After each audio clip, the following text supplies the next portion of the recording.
Alright, hello Trig. So you may have noticed if you're looking at the numbers that I skipped a few sections. I skipped a couple things at the end of chapter 1 that were either going to be hard to explain over whiteboards without graphs, or just weren't necessary in order for chapter 2 to make sense. And chapter 2 is the juicy stuff anyway, because now we're getting into tangent lines. And if you think back to when we were talking about circles in geometry, you may remember a tangent line is a line that only crosses my circle once, rather than going through my circle. So if it's only touching your circle, or in this case your graph, once, it's a tangent line. Now, think back to earlier in chapter 1 when we were saying that if I want to find the slope at this point, one thing I could do to get close to that is I can pick a point close to this point and find the slope between those 2 points. And the closer we put that point, the closer you're going to get to your slope. So if I put my second point like way out here, I'm not going to get particularly close to that actual slope. But if I put it here, that'll get me pretty close. And the closer and closer you put it, the closer and closer you get. So I'm going to put another point here, and I'm going to call this A plus H. And we're going to say that H is something really, really, really small. And then we're going to find the slope. And again, slope is just y2 minus y1 over x2 minus x1. So if we call this graph, say, f of x, then this is a and f of a. This is a plus h and f of a plus h. And we're just plugging those into our slope formula. So our y2 is f of a plus h, minus y1 is f of a, over x2 is a plus h,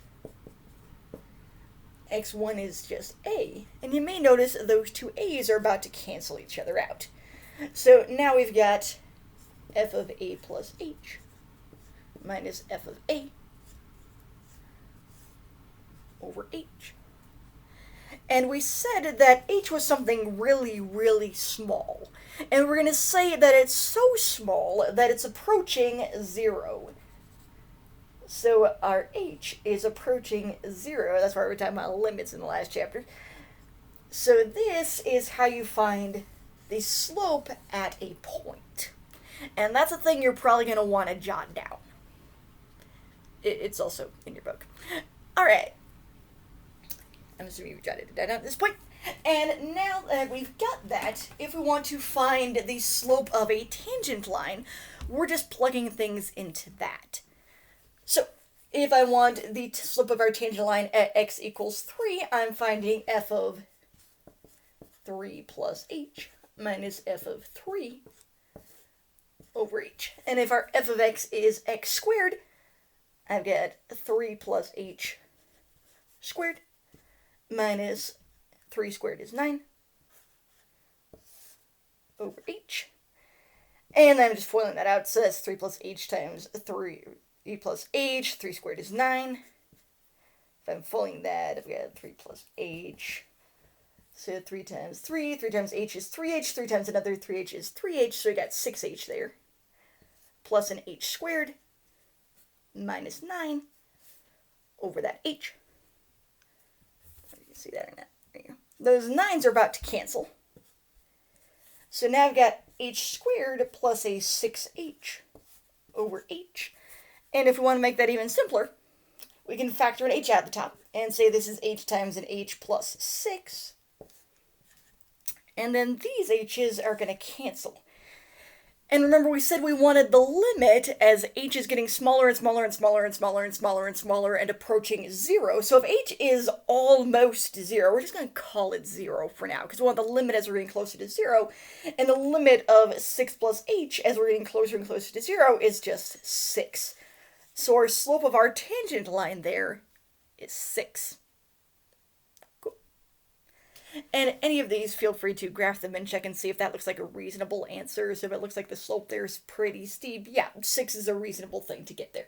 And we know this is a parabola, so it's going to go in something like this. So yeah, 6 is a reasonable number to get for something on the steeper part of that parabola. Okay, so that's a reasonable ballpark answer. All right. let's say we don't just want the slope of the tangent line. Let's say we want the equation of the line tangent to x squared minus 3x plus 2 at x equals 2. Well, we're still doing the same thing. So we're still plugging in, instead of 2, we're plugging in 2 plus h. So if I've got 2 plus h squared minus 3 times 2 plus h plus 2 minus, I should let myself some more room. But if I'm just plugging in 2, 2 squared is 4, 3 times 2 is 6, plus 2. Yeah, these get big pretty fast. And that's over h. Alright, and back. Now, watch out for when you're doing that, which is why I had to go back and edit this video. Watch out for when you're doing that, you want to make sure that we're subtracting all of this. So we're subtracting your 4, and then your minus 6 there, and then plus your 2. So we're subtracting that whole thing.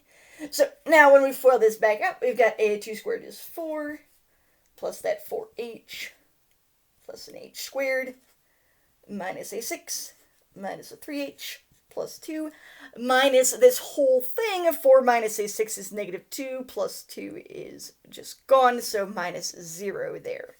Yeah, that's what I didn't get the first time. Okay, over h. Now, it looks like a giant mess, but some of it's about to cancel. Because we got a positive 4 and a positive 2 here, that's 6. That are going to cancel with that negative 6 there. So on top, we've got an h squared, and then positive 4h and a negative 3h are going to give us a plus an h over h. And same sort of trick with the factoring we did last time. We're going to factor out an h, so I've got an h plus 1 times an h over h. Those are going to cancel. And as h gets closer and closer and closer and closer to 0, that's going to give us 1. Now, watch out for it. That's not the entire answer. That's just the slope part. Okay, and back. Yeah, this stuff just eats up whiteboards. So if we've got our slope is 1 and our point is at 2, and then if I plug in 2, I've got 4 minus 6 plus that 2, so that's that 0 there. So if I want to go through 2, 0 and have a slope of 1, we're plugging that into point slope form. So I've got y equals 1. X minus 2 plus 0. So this one came out nice. If you want to leave it in point slope form, that's fine. If you want to go slope intercept form and call this y equals x minus 2, that's fine. That plus 0 isn't really doing anything here because our point happened to be 0. So that's actually the thing we're looking for. So watch out for the ones on the homework. We don't just want the slope, we want the entire line there. Okay, let's try another one. I'm trying to go off the whiteboard this time. These get long pretty fast, which is why in the next couple of sections we're going to be finding some ways to do this without going through and doing this whole long process. But those ways need us to do this first in order to figure out those ways to get that. Alright, so same sort of thing. I want the tangent line to this at x equals negative 3.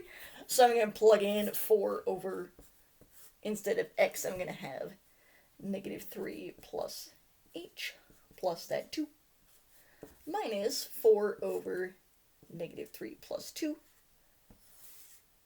over h.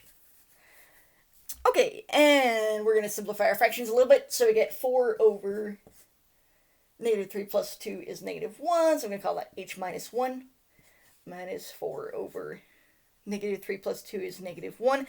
Now I could leave that negative 1 down there, or I can just scoot it on up to the top instead. So now, in order to add fractions, we need a common denominator. So we're going to take that and we're going to multiply by an h minus 1.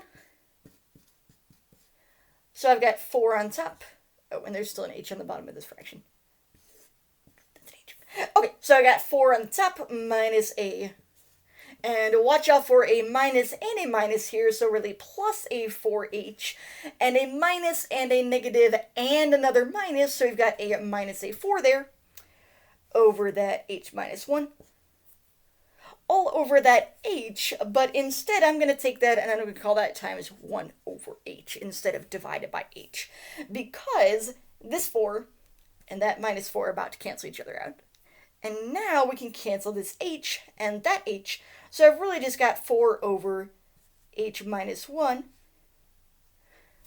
but we said h was approaching 0, so 4 over almost 0 minus 1 is 4 over negative 1, which is negative 4.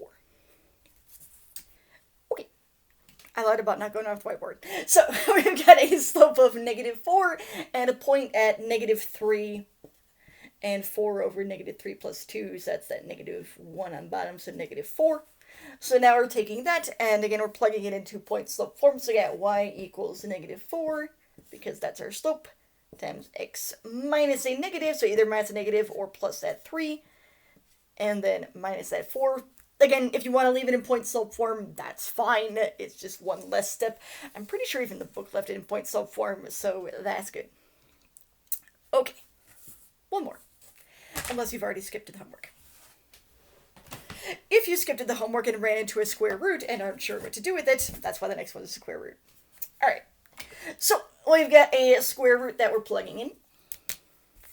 So I'm going to do the same thing, but I've got a square root of 5 plus h minus 6 minus your square root of just that 5, so 2 times 5 minus 6 over that h. Alright, so they got the square root of 2 times 5 is 10, plus 2h, minus that 6, minus the square root of 2 times 5 is 10, minus 6 is 4, over h. Okay, 10 minus 6 is just 4, so we got the square root of 4 plus 2h, minus the square root of 4 is 2, over h. That's a lot of h's. What do we do with that? What we're going to do with that is we're going to multiply by the conjugate of that. So think back to when we had square roots and we wanted to get rid of the square root. One thing we can do to get rid of that is we can multiply it by a square root of 4 plus 2h plus a 2.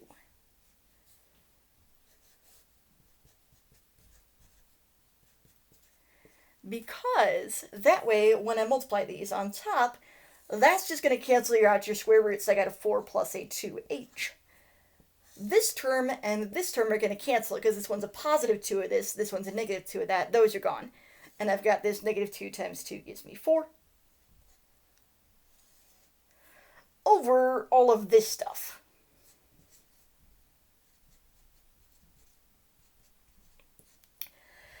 Which doesn't immediately look a whole lot better. But this 4 and this 4 are about to cancel.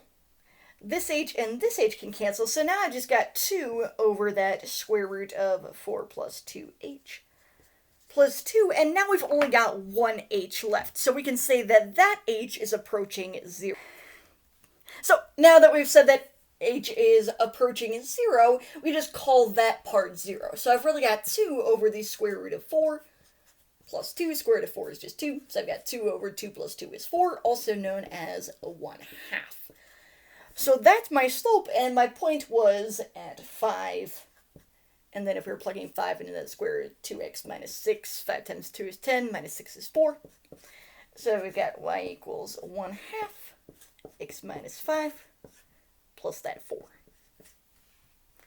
Okay, and again, feel free to leave that in point slope form. Alright, these get messy. I promise there's eventually going to be a way around the mess. That's why I only threw 5 of these in the homework. So go ahead and check out the homework, and I'll see you in the next video where we'll be talking about what to do if we don't just want this at a point. What if we want it everywhere?